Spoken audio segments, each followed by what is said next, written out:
Hello, everybody. As usual, I can send out the recording so you can stare at my very beautiful face anytime, day or night that you want after this is all completed. And listening to me give you a bit of an update. So the update for the week, today's the 18th of March. We have these updates every Monday evening, 7:30 after everybody has had their dinner, and to stop them watching Married at First Sight. So anybody that's not here is enjoying seeing what Tim and his missus are up to.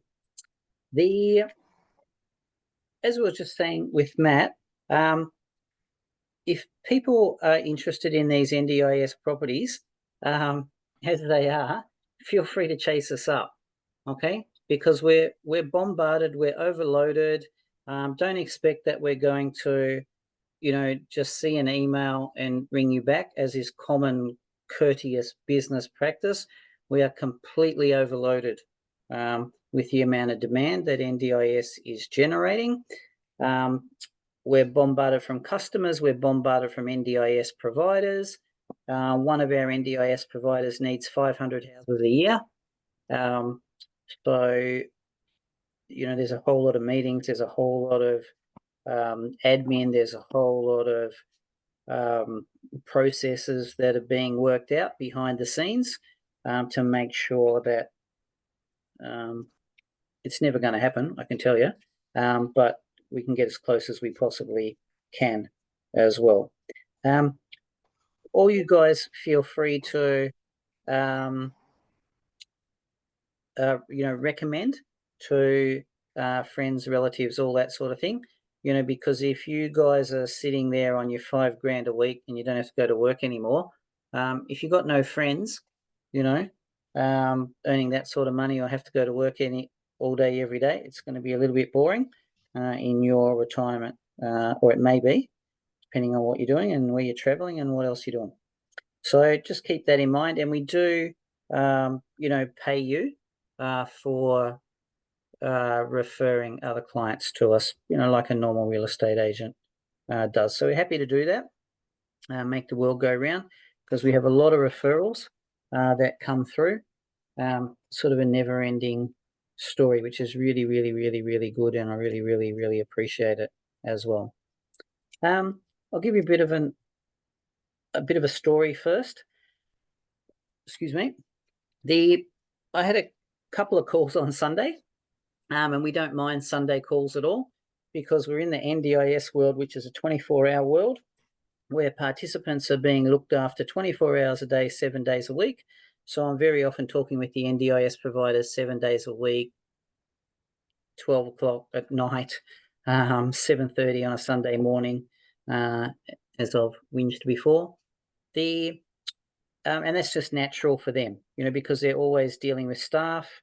They're always dealing with somebody who needs care. They're always dealing with hospitals, people going in and out. So that's not an issue for me to be dealing with you 7 days a week and making hay while the sun shines. So I had a couple of calls on Sunday. One was one of Lawrence's customers that bought property or confirmed their purchase. I just couldn't get through to him, which I pointed out was fair enough on a Sunday. So they've gone ahead. But I had another call from a customer who we spoke to before COVID, and explained to him the whole NDIS process. He sat through exactly one of the same presentation that I run at the end of every one of these updates for new people, and they decided that I was about $50,000 too expensive, because they could get their mate, who was a builder, to build the house about $50,000 cheaper, and they ended up buying two, and one was about $30,000 cheaper and one was about $50,000 cheaper.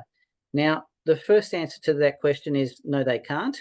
However, anybody can go and read the NDIS specifications and go and build a house based on the minimum NDIS specifications. None of the NDIS providers that we deal with buy minimum specification house. They've all got their own input. They've all got their own layout. They've all got their own add-ons or extras that they actually need in that house to have it conform to their rules, regulations, standards, and so that all their staff know where everything is in that particular house.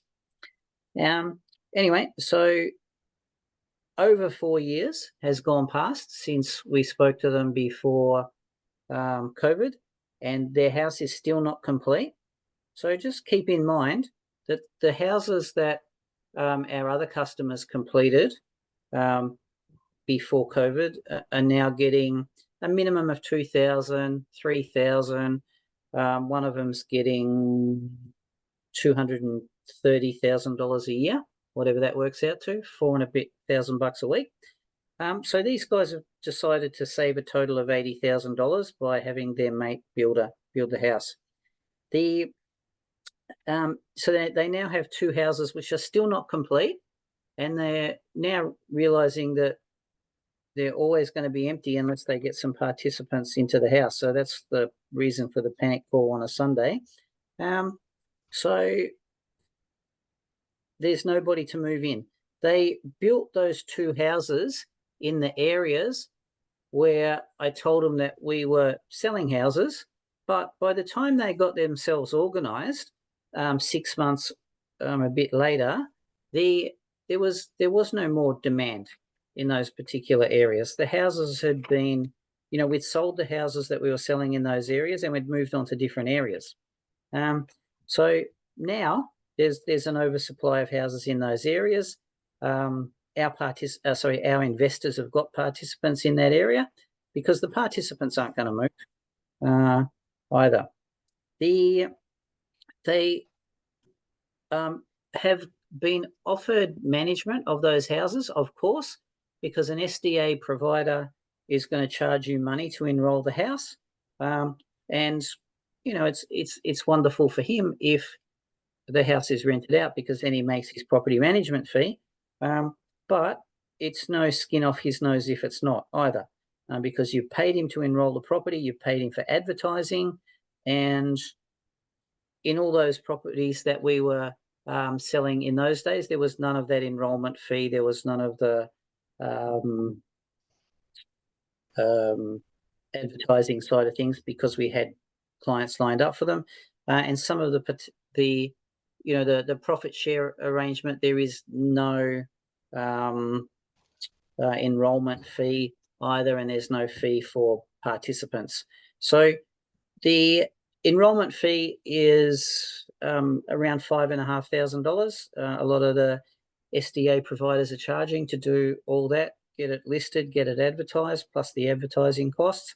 Then they're charging up to $15,000 to put each participant into the house. So now this guy's gone and spent, or is going to have to spend, if somebody will take on the house, 2 lots of 5.5, plus for each participant, 15 each in the house.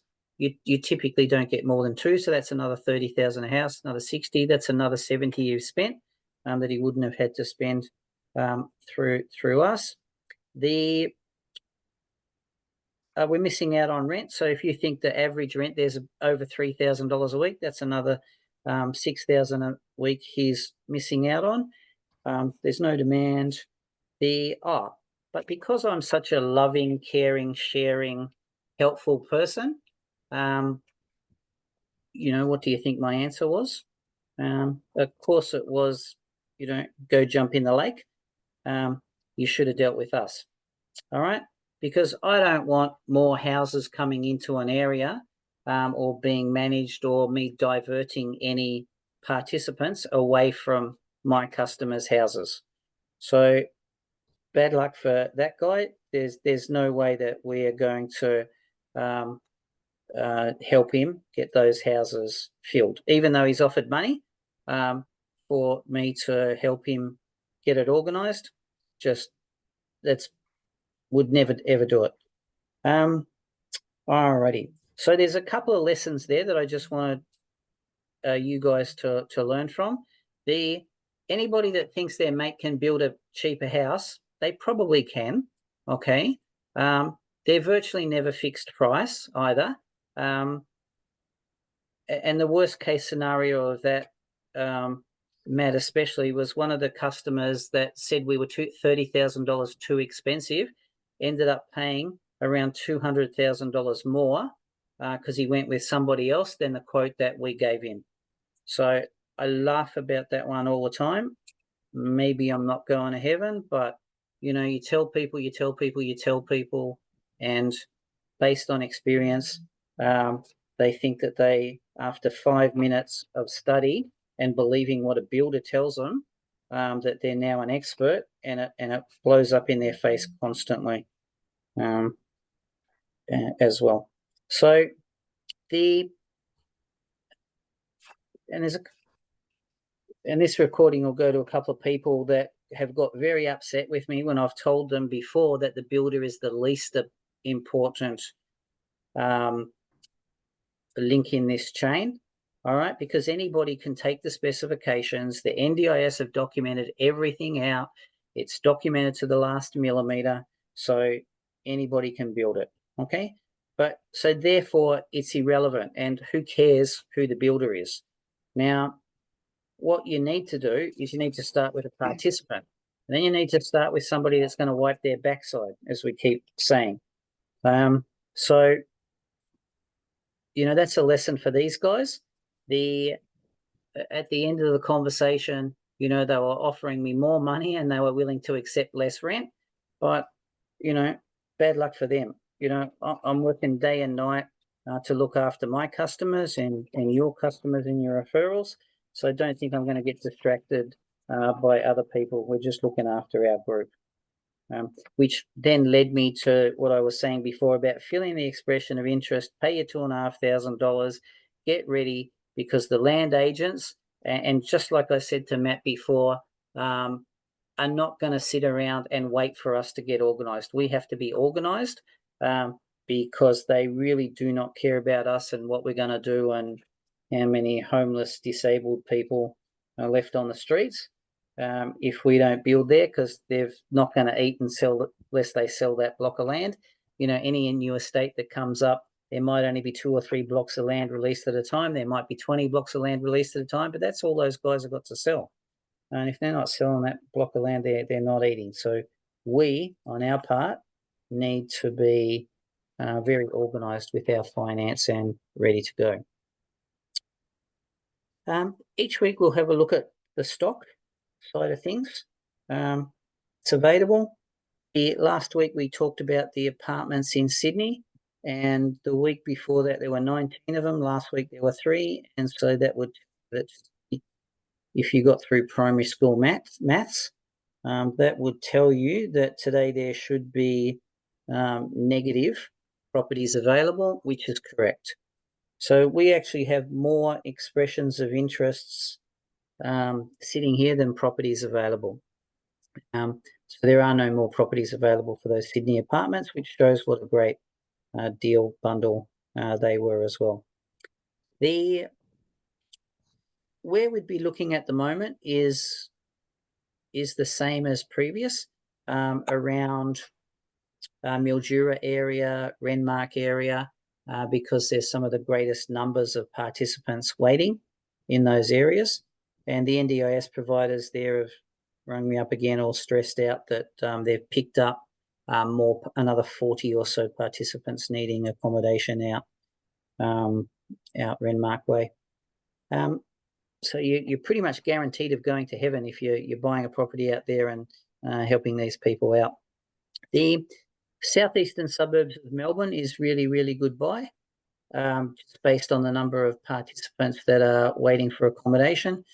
We recently had a room become available where somebody went back to hospital, and there were 15 people with finance applied for that room.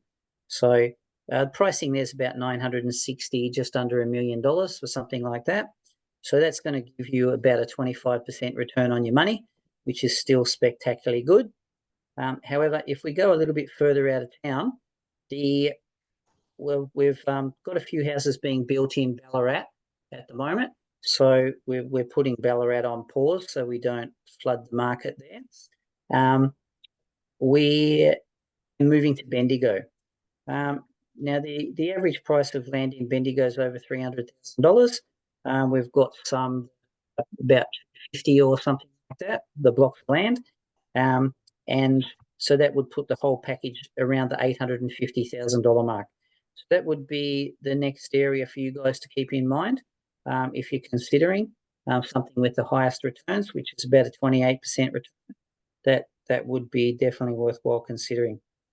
And if any of you have got a bit of a limited budget, spend a fair bit of time with the number one real estate salesperson in Melbourne, and he has little apartments in the city for $260,000, which we can have a lease with $700 a week. So very cash flow positive. No capital growth, as you know, on apartments. Typically, the normal everyday standard apartments. Obviously, that's the people renting these things are going to be renting them out for Airbnb and managing them. Nothing stopping you doing that yourself. But here's a residential tenancies lease at $700 a week. So that means you're going to get paid it. You're going to have your landlord's insurance. You're going to be able to, sue them if they don't pay. So yeah, a couple $100 a week cash flow positive for a $250,000 property is pretty good. And it also might squeeze into some of your super funds as well, because you may only need about $70,000, $80,000 to get that into your super fund. I have to point out that or remind people that their ignorance or their stupidity or their lack of knowledge should not let them stop them investing, because by the time people have checked to see if I'm telling the truth, however they do that, which is easy if you go to the NDIS website and talk with their friends, talk to their mortgage broker, talk to their idiot financial planner, the price of these things has gone up. So one of the guys, I've sent him a property for Werribee. He could have bought it at $850,000. It's now $1.1 million, and that's just in a couple of months. So I am telling you all to hurry up in the nicest possible way, or a blunt way. But there's evidence all around us, and I love the fact that Lawrence emails out to people that we spoke to before COVID. A $600,000 high physical support house and a $450,000 improved livability house. That the high physical support house is now worth around the $1 million mark or more, and getting over $200,000 a year in income. Just to rub it in, and just to remind them to listen to what we're saying. So far I've been blowing my own trumpet. And Lawrence's, of course, because we're here to help people get even more wealthy and have a fantastic lifestyle and life. All right, so that's a bit of an update. I'm meeting Value Care, one of the biggest NDIS providers in Australia, Thursday. They're giving us more locations where they want their properties. So everything's full steam ahead. There's been a lot of updates from plans, size of houses, what sort of house is required in the future after the NDIS, the Aged Care Royal Commission, which reported at the end of last year. So that's all over. And we're all, at full steam ahead from now on as well. A couple of you here have been through the standard presentation, so unless anybody wants me to run through that again, I might call it a night for any more questions. So last call for questions. Alrighty, guys. Then it's back to Married at First Sight. Matt, I've got to email you and your mortgage broker. Lawrence, I've got to send you the details of Sunday sales. And I think that's about it. Alrighty. Good night, everybody. Thanks for coming. Thanks. See ya.